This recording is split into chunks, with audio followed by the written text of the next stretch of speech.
रामपुर एक अजीब सा गांव था, दो अलग अलग दुनियाओं में बंटा हुआ। एक तरफ धूल भरी संकरी गलियां थीं, जहां मिट्टी के छोटे छोटे घर एक दूसरे से सटे हुए थे। इन दीवारों में पीढ़ियों की जद्दोजहद और मुश्किलों की कहानियां गूंजती थीं। ये गरीबों की दुनिया थी, जहां सूरज की तपिश कभी कम नहीं होती थी और जमीन बस इतना देती थी कि जिंदा रहा जा सके, कभी इतना नहीं कि कोई चैन की सांस ले सके। यहाँ जिंदगी रोज की जंग थी। भूख और जरूरत से हर दिन समझौता करना पड़ता था। लकड़ी के धुएं की गंध, चूल्हे की आंच और बच्चों की खिलखिलाहट जो लकड़ी और पत्थर से खेलते थे, इन सब के बीच वो हंसी एक पल के लिए ही सही, पर जैसे किसी सूनी उम्मीद की झलक थी। और दूसरी तरफ एक अदृश्य पर अटूट दीवार के पार एक और दुनिया थी। यहाँ अमीरी का बोलबाला था और सेठ रघुनाथ की विशाल हवेली इस दुनिया की शान थी। उनका घर एक किले जैसा था, चारों तरफ फैले बाग बगीचे और ऊंची ऊंची दीवारें जैसे गरीबी का मजाक उड़ा रही हों। यहाँ सब कुछ शांत, व्यवस्थित और पैसे की महक से भरा था। बड़े बड़े चमचमाते गाड़ियां बिना आवाज के हवेली में दाखिल होती थीं, जो गांव की चरमराती बैलगाड़ियों से बिल्कुल अलग थीं। ये फर्क सिर्फ दीवार तक सीमित नहीं था, ये तो रामपुर की आत्मा में गहराई तक समाया हुआ था। सपनों और हकीकत, उम्मीद और मायूसी के बीच एक गहरी खाई। गरीबों की बस्ती के लोग अमीरों के इलाके में तभी जाते जब कोई काम पर बुलाता। वही लोग जिनके हाथों ने हवेलियां बनाई, बाग संवारे, फर्श चमकाए, फिर भी उनकी मौजूदगी बस एक औजार की तरह थी, जरूरत भर। गरीब बच्चों की नजरें हवेली की तरफ उम्मीद और जलन से उठती थी। उन्होंने उन कमरों की कहानियां सुनी थीं, जहां रोशनी ही रोशनी थी, खाने से सजी मेजें थीं और एक ऐसी जिंदगी थी जिसमें उनके घरों वाली चिंता नहीं थी। ये दीवार ईंटों की नहीं थी, बल्कि हालात, मौके और बरसों की असमानता से बनी थी। यही रामपुर की सच्चाई बन गई थी, एक खामोश समझौता जो तय करता था कि कौन कहाँ जन्म लेगा और शायद वहीं मर जाएगा। अमीर और अमीर होते गए, उनकी दौलत गरीबों की मेहनत पर टिकी थी और गरीब उसी गरीबी के चक्कर में फंसे रह गए। गांव के पास बहती नदी दोनों दुनिया को छूती थी, पर उसका पानी अमीरों के बागों को सींचता था, जबकि किसान हर बूंद के लिए दुआ करते थे। रामपुर एक जीता जागता सबूत था उस समाज का, जहां इंसाफ का पलड़ा हमेशा और जानबूझकर एक तरफ झुका रहता है। रामपुर के गरीब इलाके के दिल में रहता था रामलाल। सीधा सादा आदमी था, पेशे से राजमिस्त्री। उसके हाथ उतने ही खुरदरे थे जितने पत्थर जिनसे वो काम करता, लेकिन दिल ओस की बूंद जितना कोमल। उसकी जिंदगी ईमानदारी और मेहनत की मिसाल थी। हर सुबह सूरज के निकलने से पहले ही रामलाल जाग जाता। उसकी हिम्मत रोज की मुश्किलों से कभी नहीं टूटी। उसके पास ज्यादा कुछ नहीं था, एक छोटा सा 2 कमरों का घर, प्यारा सा परिवार और अपने मोहल्ले में मिली इज्जत ही उसकी असली दौलत थी। सब उसे उसकी सच्चाई के लिए जानते थे। वो कभी काम में बेईमानी नहीं करता था, चाहे उसे कम पैसे क्यों न मिले। रामलाल के सपने बड़े या दिखावटी नहीं थे। उसे हवेलियों या दौलत का कोई लालच नहीं था। उसके अरमान बस उसके परिवार की खुशियों में बसे थे। वो चाहता था कि उसके बच्चे स्कूल जाएं, पढ़ लिख सकें, ताकि वो दरवाजे खुलें जो उसके लिए हमेशा बंद रहे। वो चाहता था कि उसकी पत्नी को अगले खाने की चिंता कभी न सताए। उसकी तमन्ना थी कि उसकी मेहनत का सही दाम मिले, जिससे उसे और उसके परिवार को इज्जत की जिंदगी मिल सके। ईमानदारी की कमाई का छोटा सा इनाम। यही छोटे छोटे सपने उसके लिए तारा थे, जो उसे हर मुश्किल दिन में हिम्मत देते थे। लेकिन हकीकत बहुत सख्त थी। उसकी काबिलियत और मेहनत के बावजूद रामलाल को अक्सर गुजारा करने में दिक्कत होती थी। काम कभी कभी ही मिलता और मजदूरी भी बहुत कम थी। कई बार वो खाली जेब घर लौटता, दिल में अपने परिवार की जरूरतों का बोझ ली। वो देखता था कि दुनिया बदल रही है, मगर उसकी हालत वहीं की वहीं थी। वो देखता कि कम ईमानदार और कम हुनरमंद लोग भी चालाकी और खुशामद से आगे बढ़ जाते हैं। फिर भी रामलाल अपनी सच्चाई से कभी नहीं डिगा। उसे लगता था कि सच का रास्ता मुश्किल है, मगर वही सही है। उसकी सच्चाई ही उसकी सबसे बड़ी दौलत थी, भले ही कभी कभी वही सबसे बड़ा बोझ लगे। उसकी पत्नी सीता उसकी ताकत थी। वो उसकी खामोश लड़ाइयों को समझती थी। वो कभी शिकायत नहीं करती थी। जितना भी रामलाल लाता उसी में घर चला लेती। हर पैसे को सोच समझकर खर्च करती। वो जब भी रामलाल की थकी आंखों में देखती, उसे नाकामी नहीं बल्कि एक सच्चे इंसान की अडिग हिम्मत दिखती थी। दोनों ने मिलकर अपने घर को प्यार और उम्मीद से भरा रखा। मुश्किलों के समंदर में एक छोटा सा टापू। रामलाल जानता था कि वो उनके लिए लड़ रहा है, एक बेहतर कल के सपने के लिए, और यही सोच उसे हर रोज और मजबूत बनाती थी, उस सबसे बड़े इम्तिहान के लिए जो उसकी जिंदगी में आने वाला था। सेठ रघुनाथ रामपुर की अमीर दुनिया का बेताज बादशाह था। उसकी दौलत के किस्से गांव की चौपालों में दबे छुपे जलन से भरे लहजे में सुनाए जाते थे। उसकी हवेली सिर्फ एक घर नहीं थी, बल्कि उसकी ताकत और रुतबे का प्रतीक थी। वो हवेली इतनी ऊंची और चमचमाती थी कि गरीबों के छोटे घरों पर उसकी परछाई हमेशा बनी रहती थी। सेठ के पास सब कुछ था, पैसा, जमीन और वो इज्जत जो डर से मिलती है। उसकी शान और शौकत के किस्से मशहूर थे, अक्सर उन लोगों की मेहनत पर जिनकी बदौलत उसकी रियासत खड़ी थी। लेकिन इस चमकदार चेहरे के पीछे एक ठंडा और बेरहम इंसान छुपा था। सेठ रघुनाथ गांव वालों को इंसान नहीं, बस औजार समझता था, जिन्हें जब चाहे इस्तेमाल किया और फिर भुला दिया। वो उनकी गरीबी का फायदा उठाता, उन्हें उनकी मेहनत की सही कीमत नहीं देता, क्योंकि वो जानता था कि उनके पास और कोई चारा नहीं है। उसकी मीठी बातें अक्सर पत्थर दिल को छुपा लेती थीं। मजदूरों में उसकी बेरहमी की कहानियां फुसफुसाई जाती थीं। जो भी अपने हक की मजदूरी मांगता, उसे काम से निकाल दिया जाता, उसका परिवार भूखा रह जाता। सेठ का राज लोहे की मुट्ठी जैसा था और उसने इस दीवार को हमेशा ऊंचा और अटूट बनाए रखा। सेठ की पहुंच गांव से कहीं आगे तक थी। ऊंचे ओहदों वाले अफसर, नेता सब उसके दोस्त थे, जो उसके पैसों के बदले उसकी गलतियां अनदेखा कर देते थे। ये रिश्वतों और साठगांठ का जाल उसे कानून से ऊपर महसूस कराता था। उसे लगता था कि पैसा सब कुछ खरीद सकता है, वफादारी, खामोशी, यहाँ तक कि इंसाफ भी। उसकी घमंड उसके साथ साथ बढ़ती गई और वो खुद को अपने छोटे से राज्य का खुदा समझने लगा, जिसे जब चाहे इनाम या सजा दे सकता था। उसके लिए मजदूरों की भलाई कोई मायने नहीं रखती थी। हाल ही में सेठ ने अपने घमंड की निशानी बढ़ाने की ठानी थी। उसने एक भव्य मीनार बनवाने का फैसला किया, ऐसा ऊंचा टावर जो उसकी हवेली से आसमान छू ले, ताकि दूर दूर तक उसके रुतबे की मिसाल कायम हो जाए। ये जरूरत की नहीं, बल्कि अहंकार की चीज थी। वो चाहता था कि उसका नाम हमेशा के लिए आसमान में लिख जाए। इस बड़े काम के लिए उसे गांव के सबसे हुनरमंद हाथ चाहिए थे, और इसी तरह ईमानदार राजमिस्त्री रामलाल को हवेली के साये में बुलाया गया। सेठ रघुनाथ की नई मीनार पर काम करने का बुलावा रामलाल के लिए एक साथ वरदान और चिंता की वजह था। ये महीनों की लगातार मजदूरी का वादा करता था, एक ऐसा मौका जिससे वो अपने बच्चों के लिए कुछ बचत कर सकता था।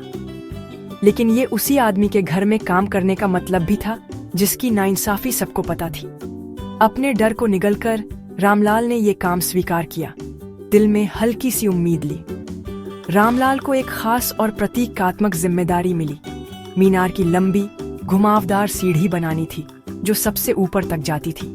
ये कोई आम सीढ़ी नहीं थी, ये मीनार की रीढ़ थी, एक ऐसी कारीगरी जिसमें बेजोड़ हुनर चाहिए था। रामलाल ने अपना दिल और जान इस काम में लगा दी। उसके लिए ये सिर्फ मजदूरी नहीं थी, बल्कि कला थी। वो हर पत्थर को ध्यान से चुनता, ताकतवर और बेदागा। मसाला भी वो पूरी तसल्ली से बनाता, उसके अनुभवी हाथों को सही अनुपात पता था। दिन ब दिन सीढ़ी आकार लेने लगी, सांप की तरह ऊपर चढ़ती हुई। हर पायदान बिल्कुल सीधा, हर मोड़ बेदागा।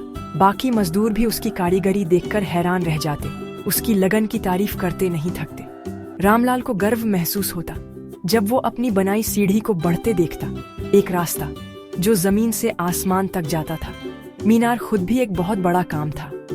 दर्जनों मजदूर तपती धूप में पसीना बहाते, ईंट पत्थर उठाते, उनके शरीर थकान से कांपते। काम की आवाजें, हथौड़े की ठक ठक, मजदूरों की लयबद्ध पुकारें, मुंशी की कड़कती आवाज, सब मिलकर जैसे एक संगीत रचते थे।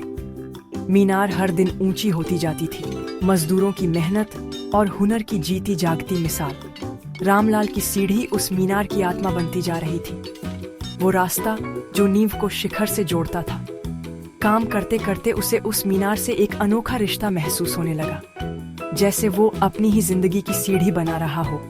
एक एक पायदान उसकी ईमानदारी और मेहनत की पहचान। उसे ये नहीं पता था कि उसकी बनाई यही सीढ़ी, जो उसकी सच्चाई की निशानी थी, जल्द ही सच और झूठ के टकराव का मैदान बनेगी। वो सीढ़ी जो वो बना रहा था, सिर्फ पत्थर की मीनार तक पहुंचने का रास्ता नहीं, उससे कहीं बड़ा मकसद लेकर आई थी।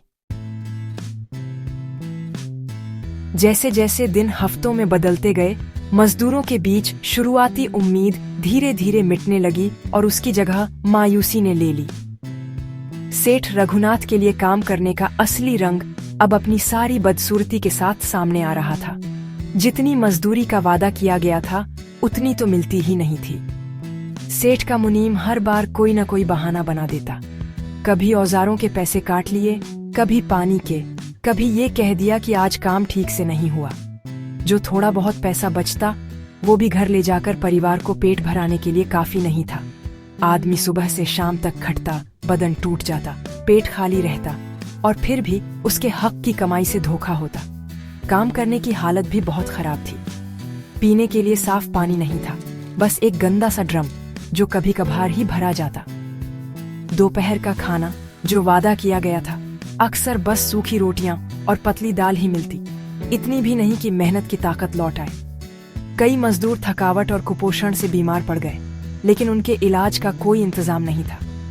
अगर कोई आदमी काम पर न आए तो उसकी जगह दूसरा रख लिया जाता। न उसकी गैर हाजिरी की चिंता, न उसके परिवार की। जिस जगह को मेहनत की इज्जत मिलनी चाहिए थी, वो इंसानी तकलीफों का गड्ढा बन गई थी। सब कुछ सेठ की शान के लिए। रामलाल ये सब अन्याय भारी मन से देखता रहा। उसने अपने साथियों की आंखों से उम्मीद की रोशनी बुझते देखी, उनके मजबूत शरीरों को कमजोर पड़ते, उनके हौसले टूटते देखा। उनकी दबी दबी शिकायतें सुनी, जिनमें लाचारी की आग थी। सब फंसे हुए थे। अगर विरोध करते तो नौकरी जाती और बदनाम भी हो जाते। रामपुर के मजदूर के लिए ये तो मौत का फरमान था। अगर चुप रहते तो शोषण सहना पड़ता, अपने बच्चों को भूखा देखना पड़ता, और उधर सेठ की मीनार ऊंची होती जाती। ये अन्याय का बोझ रामलाल के कंधों पर हर पत्थर को और भारी बना देता था। उसने फोरमैन से बात करने की कोशिश की, जो खुद भी सेठ के हुक्म और अपनी अंतरात्मा के बीच फंसा हुआ था। लेकिन फोरमैन बस कंधे उचकाकर कहता, यही तो हमेशा से होता आया है रामलाल। अमीर लोग ही कायदा बनाते हैं और हमें उनकी बात माननी पड़ती है अगर जिंदा रहना है। ये अन्याय को यूं स्वीकारना रामलाल की आत्मा को चुभता था। उसे इंसाफ पर, मेहनत की इज्जत पर यकीन था। जब वो उस शानदार सीढ़ी को देखता जो वो बना रहा था, तो उसे कड़वी विडंबना महसूस होती। ये आसमान तक जाने का रास्ता था, लेकिन नीचे जमीन पर टूटे सपनों और खाली पेटों पर खड़ा था। एक शाम जब आसमान पर आंधी के बादल मंडरा रहे थे, रामलाल से कहा गया कि वो देर तक रुके। मीनार की बनी हुई सीढ़ी के एक हिस्से को बारिश से पहले मजबूत करना जरूरी था। वो अकेला काम कर रहा था। चारों ओर सन्नाटा था, बस दूर कहीं बिजली की गड़गड़ाहट सुनाई दे रही थी। अंधेरा घिर आया। काम खत्म करके वो घर लौटने की सोच ही रहा था कि सीढ़ी से नीचे उतरते वक्त, जो हवेली के बड़े से गोदाम में खुलती थी, उसे कुछ धीमी आवाजें सुनाई दी। वो सहज ही दीवार की ओट में छिप गया। एक दरार से झांककर उसने जो देखा, उसे उसका खून ठंडा हो गया। सेठ रघुनाथ वहां था, उसके साथ उसका मुनीम और एक सरकारी अफसर भी। वे सब बड़े बड़े बोरों के पास झुके हुए थे। सेठ मोटी मोटी नोटों की गड्डियां उस अफसर को पकड़ा रहा था, जो उन्हें अपने ब्रीफकेस में ठूंस रहा था, चेहरे पर लालच की मुस्कान। रामलाल ने उनकी बातें साफ साफ सुनी। सेठ शेखी भगार रहा था कि कैसे उसने गांव की सड़कों और स्कूल की सरकारी ठेकेदारी में घटिया सीमेंट और लोहे का इस्तेमाल किया, लोगों की जान जोखिम में डालकर मोटा मुनाफा कमा लिया। ये पैसे रिश्वत के थे, ताकि अफसर बिना जांच के घटिया काम को पास कर दे। रामलाल को घिन सी आ गई। अब उसे सेठ की असलियत पूरी तरह समझ आ गई थी। ये सिर्फ मजदूरों से धोखा नहीं था, बल्कि पूरे गांव को खतरे में डालने वाली गहरी साजिश थी। सड़कें जो कभी भी टूट सकती थीं, स्कूल जो गिर सकता था, मासूम औरतों, बच्चों, मर्दों की जानें दांव पर थीं, बस सेठ के मुनाफे के लिए। जो अन्याय उसने मजदूरों के साथ देखा था, वो तो बस ऊपर की परत थी। सेठ सिर्फ बेरहम मालिक नहीं था, बल्कि बड़ा अपराधी था, जो अपने ही लोगों की जिंदगी से खिलवाड़ करता था, बिना किसी पछतावे के। छाया में छिपा रामलाल समझ गया कि उसने बहुत खतरनाक सच देख लिया है। अब वो एक ऐसे जुर्म का गवाह था जिसने रामपुर की ताकतवर दीवारों के पीछे का सड़ा हुआ सच खोल दिया था। जब वो लोग अपना काम निपटाकर चले गए, रामलाल वहीं छिपा रहा। उसका दिल धड़क रहा था। डर था, अपनी जान का, अपने परिवार का। सेठ ताकतवर था, जो अपने रास्ते में आने वाले को कभी भी खत्म कर सकता था, लेकिन डर से भी बड़ा एक और जज्बा जागा, जिम्मेदारी का।